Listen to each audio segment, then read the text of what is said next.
Would you like to see an American who is mainly of European descent, but is also a decent amount Central American? Well, if that's the case, you're in luck because I am he. Here's how it works. I took my DNA test through MyHeritage DNA test, and I am 77.6% European, and I am 0.8% Middle Eastern. As far as American those go, I am Central American. I am 21.6% Central American. 21.6% Central American. Now, obviously, that came to no surprise to me because my grandmother was Mexican. Her parents were both born and raised in Mexico, and every generation before that. But my grandmother, she was born in America. She was born in Buffalo, New York. So obviously I knew I'd show up a decent amount Central American. But here's what's interesting about this.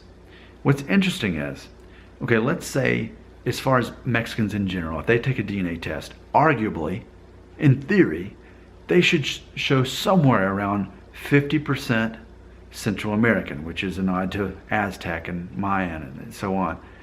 And the other half, arguably, should be European, and specifically a decent amount of that should be Spanish. That's in theory, in general, definitely a generalization, but that's what we would expect. Okay, so going to that theory, my grandma, if she were still alive, she passed away about a year ago, if she were still alive and took a DNA test, in theory it should say that she is about half Central American and about half European, a decent amount of that being Spanish. So if she would be 50% Central American, in theory, my mother would be a quarter, 25%. And in theory, I'd be half of a quarter. I would be, what, 12.5%? But I'm not. I am almost closer to what my mom should be, right? 21.6%. So I'm nearly a quarter Central American, which all comes from my grandmother on that side, as far as that goes, because there's no other part of my DNA that came from Central America.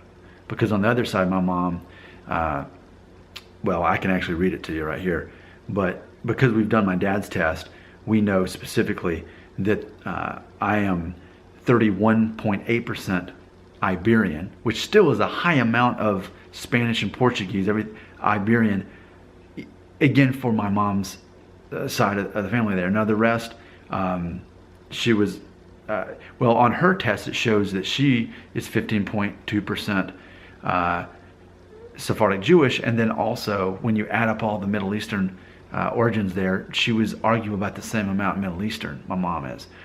That doesn't show up on my test. What shows up is that 31.8% Iberian and then 21.6% Central American.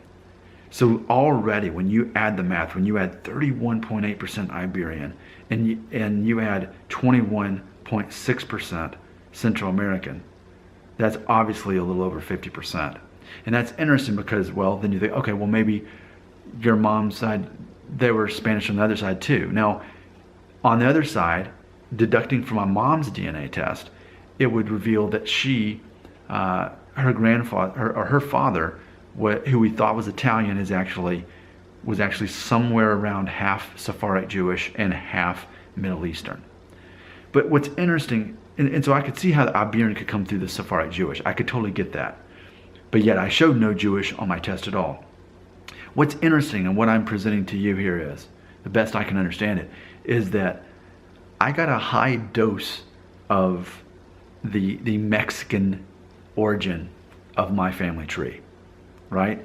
Because if in theory, my mom should be 25% Central American, but instead I'm 21.6%. I'm as much as my mom should be, really.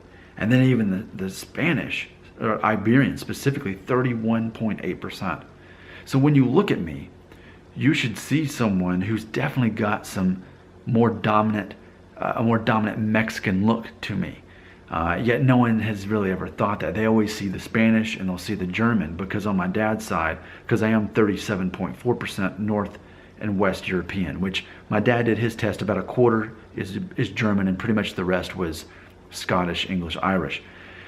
But it's just interesting to see how this works out, because I have some of the markings that really my mom should have had as far as showing those Mexican origins. But man, I mean, don't you agree though, for someone who is the grandson of a Mexican, wouldn't you agree that I show some high percentages there? 21.6% Central American and 31.8% Iberian. And again, we can say a little bit of the Iberian would have came through my great-grandmother who was Sephardic Jewish. I could see that. I could see how it got interpreted that way through Iberian as opposed to Sephardic Jewish. I can accept that. But still, don't you agree? To be a grandson of a Mexican woman, I have a lot of DNA that points back to that. I mean, that's a considerable amount. That's an amount that would even be almost too high even for my mom, really. I don't know. I think that's fascinating. What do you think about that? Do you think that my DNA test results through MyHeritage seem larger than they should be for someone who is the grandson of a Mexican woman? Right?